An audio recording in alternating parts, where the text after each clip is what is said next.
రోడ్డుపై నిల్చిన ఓ వ్యక్తిని మామ అంటూ పిలిచి తన బర్త్డే పార్టీ అని పక్కకు వైపు తీసుకువెళ్లి మద్యం తాగించి నిలువు దోపిడీ చేసిన ఆటో డ్రైవర్ను సైదాబాద్ పోలీసులు అరెస్టు చేశారు. సైదాబాద్ పిఎస్లో ఏసీపీ వెంకన్ననాయక్ వివరాలు వెల్లడించారు. సైదాబాద్ ఎల్సీహెచ్ కాలనీలో నివాసముండే గోవర్ధనాచారి ఓ ప్రైవేటు ఉద్యోగిని బైక్ రిపేర్ కోసం చంపాపేట భారత్ గార్డెన్స్ ముందు ఉన్న మెకానిక్ షాపుకు వచ్చాడు. ఆ సమయంలో మెకానిక్ బిజీగా ఉండడంతో కొద్దిసేపు వేచి ఉండాలని చెప్పాడు.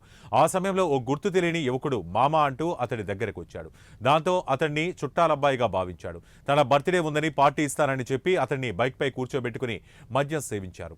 తనకు బర్త్డేకు గిఫ్ట్ ఇవ్వాలని గోవర్ధనాచారితో గొడవపడి కొట్టి ఫోన్, అరతలం చేతి ఉంగరం బలవంతంగా గుంజుకుని వెళ్లిపోయాడు. బాధితుడు పోలీసులకు ఫిర్యాదు చేయడంతో కేసు నమోదు చేసుకుని దర్యాప్తు చేపట్టారు. అతడి వద్ద 5 గ్రాముల బంగారు ఉంగరం, ఫోను, బైక్ను స్వాధీనం చేసుకున్నారు. భరత్ గార్డెన్ దగ్గరికి ఒక మెకానిక్ షాప్ దగ్గరికి ఉంటే ఆడిపోయినాడు. ఆడిపోయినాక ఆడ మెకానిక్ దగ్గర చాలా బైకులు ఉన్నాయి. ఆయన జెర్సేపు వెయిట్ చేయమన్నాడు. ఈయన జెర్సేపు ఆడ వెయిట్ చేసినాడు. వెయిట్ చేస్తుంటే ఇంతలోనే ఏదైతే అక్యూజ్డ్ ఉన్నాడో దీంట్లో అతను వచ్చి హాయ్ మామ అన్నాడు. అతను ఎవరో తెలిసినోడు కావచ్చు అని చెప్పేసి ఇతను కూడా హాయ్ మామ అన్నాడు. ఆ తర్వాత ఇద్దరికి మాటలు జరిగినాయి.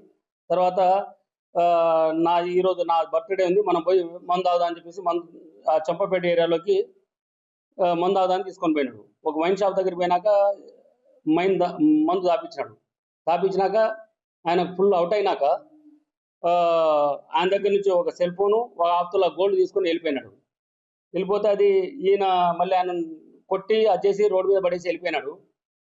ఆయన ఆ రోజు ఆదివారం మధ్యాహ్నం మిడ్-నైట్ దాకా ఇంటికి రాకపోతే వాళ్ళ ఫ్యామిలీ మెంబర్స్, వాళ్ళ బ్రదర్ ఏం చేసిండు, వెతకడానికి అక్కడికి చంపపేట సైడ్ పోయిండు. పోతే ఆ వైన్ షాప్ దగ్గరలో ఆ రోడ్డు మీద పడి ఉన్నాడు ఈయన కంప్లైంట్ ఏది గోవర్ధనాచారి. ఆయనను ఇంటికి తీసుకొని వచ్చి అడిగితే కొంచెం బాగా దెబ్బలు ఉన్నాయి. అక్కడి నుంచి వాళ్ళ హాస్పిటల్